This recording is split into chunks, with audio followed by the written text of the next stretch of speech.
വിശദമായ വാർത്തകളിലേക്ക്. SDP അഖിലേന്ത്യാ അധ്യക്ഷൻ MK ഫൈസി അറസ്റ്റിൽ. കള്ളപ്പണ കേസിലാണ് ഫൈസിയെ ED അറസ്റ്റ് ചെയ്തത്. ഡൽഹിയിൽ നിന്നാണ് ഇയാളെ പിടികൂടിയത്.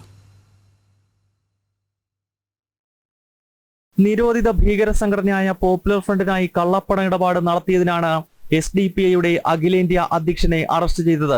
ഇന്നലെ അർദ്ധരാത്രി ഡൽഹി അന്താരാഷ്ട്ര വിമാനത്താവളത്തിൽ വെച്ച് ഇയാളെ എൻഫോഴ്സ്മെന്റ് ഡയറക്ടറേറ്റ് പിടികൂടുകയായിരുന്നു. കള്ളപ്പണം വെളുപ്പിക്കലുമായി ബന്ധപ്പെട്ട് MK ഫൈസിക്കെതിരെ നേരത്തെ കേസുണ്ടായിരുന്നു. SDP-യുടെ നിരോധനത്തിന് മുന്നോടിയായാണ് അറസ്റ്റെന്നാണ് സൂചന.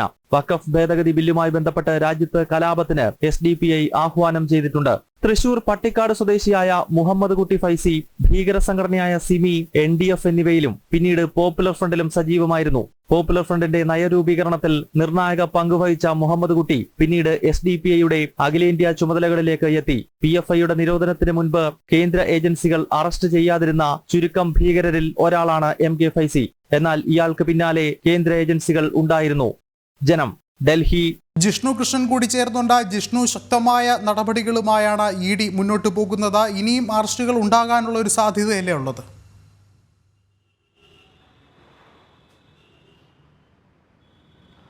വിഷ്ണു, ഭീകരവാദവുമായി ബന്ധപ്പെട്ട് കള്ളപ്പണ ഇടപാട് നടത്തി, ഭീകരവാദത്തിന് വേണ്ടി പണമിടപാട് നടത്തി എന്ന് വ്യക്തമായതിനെ തുടർന്നാണ് SDP-യുടെ അഖിലേന്ത്യാ പ്രസിഡന്റ് MK ഫൈസിയെ എൻഫോഴ്സ്മെന്റ് ഡയറക്ടറേറ്റ് ഡൽഹിയിൽ അറസ്റ്റ് ചെയ്തിട്ടുള്ളത്. ഇയാളെ കൂടുതൽ ചോദ്യം ചെയ്തു വരികയാണ്. വിഷ്ണു ചൂണ്ടിക്കാട്ടിയതുപോലെ പോപ്പുലർ ഫ്രണ്ട് SDP ഭീകരവാദ പ്രവർത്തനങ്ങളുമായി ബന്ധപ്പെട്ട അറസ്റ്റുകൾ ഇനിയും ഉണ്ടാകും എന്നുള്ളത് വളരെ വ്യക്തമാണ്. കാരണം പോപ്പുലർ ഫ്രണ്ടിന്റെ നിലവിൽ നിരോധിത ഭീകര സംഘടനയായിട്ടുള്ള പോപ്പുലർ ഫ്രണ്ടിന്റെ ഭീകര പ്രവർത്തനങ്ങൾക്ക് വേണ്ടി വിദേശത്ത് നിന്ന് നിരവധി ആളുകളുടെ ബാങ്ക് അക്കൗണ്ടുകൾ വഴിയും ഭാരതത്തിലേക്ക് പണമെത്തി എന്നുള്ളത് നേരത്തെ തന്നെ അന്വേഷണ ഏജൻസികൾ കണ്ടെത്തിയിരുന്നു. അത്തരത്തിൽ പണമെത്തിയ ഭൂരിപക്ഷം അക്കൗണ്ടുകളുടെയും ഉടമകൾ മലയാളികളാണ് എന്ന വിവരവും ഞെട്ടിക്കുന്ന റിപ്പോർട്ടുകൾ നേരത്തെ തന്നെ പുറത്തു വന്നിട്ടുള്ളതാണ്. ജനൻ TV തന്നെ അത് സംബന്ധിച്ച് വിശദമായ റിപ്പോർട്ടുകൾ നൽകിയിരുന്നു. പല മലയാളികളും ഇപ്പോൾ വിദേശത്ത് തന്നെ തുടരുകയാണ്. കാരണം ഭാരതത്തിലേക്ക് എത്തിയാൽ അവരുടെ ഏത് വിമാനത്താവളത്തിൽ വന്നിറങ്ങിയാലും അവരുടെ അറസ്റ്റ് സുനിശ്ചിതമാണ്. അതുകൊണ്ട് തന്നെ ഈ വിഷയവുമായി ബന്ധപ്പെട്ട അറസ്റ്റ് ഇനിയും ഉണ്ടാകും.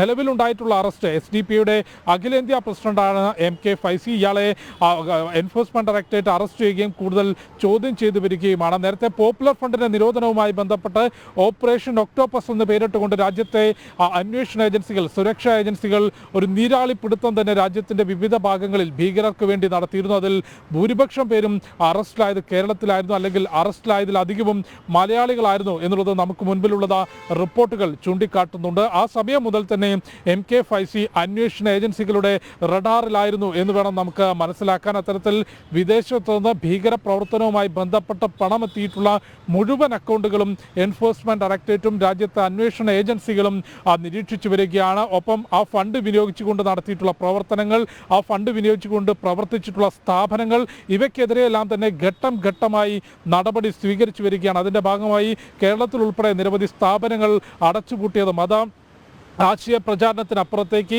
ഭീകരവാദത്തിന് മറയൊരുക്കിയിട്ടുള്ള നിരവധി സ്ഥാപനങ്ങൾ അടച്ചുപൂട്ടിയിട്ടുള്ളത്, കേന്ദ്ര ഏജൻസികൾ ഇടപെട്ടുകൊണ്ട് അടച്ചുപൂട്ടിയിട്ടുള്ളത് നമുക്ക് മുൻപിലുള്ള വിഷയമാണ്. അത്തരത്തിൽ അന്വേഷണ ഏജൻസികൾ ആ വിഷയത്തിൽ കൃത്യമായിട്ടുള്ള തുടർ നടപടികൾ, ഓപ്പറേഷൻ ഒക്ടോപ്പസും പോപ്പുലർ ഫ്രണ്ടിന്റെ നിരോധനത്തിനും ശേഷവും ആ സംഘടനയിൽപ്പെട്ടിട്ടുള്ള പുറത്തു നിൽക്കുന്ന ആളുകൾ ഏത് രീതിയിലുള്ള പ്രവർത്തനം നടത്തുന്നു, ഒപ്പം പോപ്പുലർ ഫ്രണ്ടിന്റെ തന്നെ രാഷ്ട്രീയ മുഖമായിട്ടുള്ള SDP എന്തെല്ലാം വിഷയത്തിൽ നിലപാട് സ്വീകരിക്കുന്നു, രാജ്യത്തിനെതിരെ നടത്തുന്ന പ്രവർത്തനങ്ങൾ, അതിലുള്ള ആളുകളുടെ പ്രവർത്തനങ്ങൾ, ഇവ സംബന്ധിച്ച് കൃത്യമായ നിരീക്ഷണം കേന്ദ്ര ഏജൻസികൾ നടത്തി വരുന്നുണ്ട്. അതിന്റെ തുടർ നടപടികൾ ഇപ്പോഴും ശക്തമാണ് എന്നുള്ളതാണ് മുഹമ്മദ് കുട്ടി ഫൈസിയുടെ അറസ്റ്റ് വ്യക്തമാക്കുന്നത്. ഇയാളെ ഇപ്പോൾ എൻഫോഴ്സ്മെന്റ് ഡയറക്ടറേറ്റും കേന്ദ്ര ഏജൻസികളും വിശദമായി ചോദ്യം ചെയ്തു വരികയാണ്. ചോദ്യം ചെയ്തതിൽ നിന്ന് ലഭ്യമാകുന്ന വിവരങ്ങളുടെ അടിസ്ഥാനത്തിൽ കൂടുതൽ അറസ്റ്റ്, തുടർ നടപടികൾ ഉണ്ടാകും എന്നുള്ളതും വ്യക്തമാണ്. വിഷ്ണു. ശരി, ജിഷ്ണുവാണ് വിശദമായ റിപ്പോർട്ടുകൾ നൽകിയത്.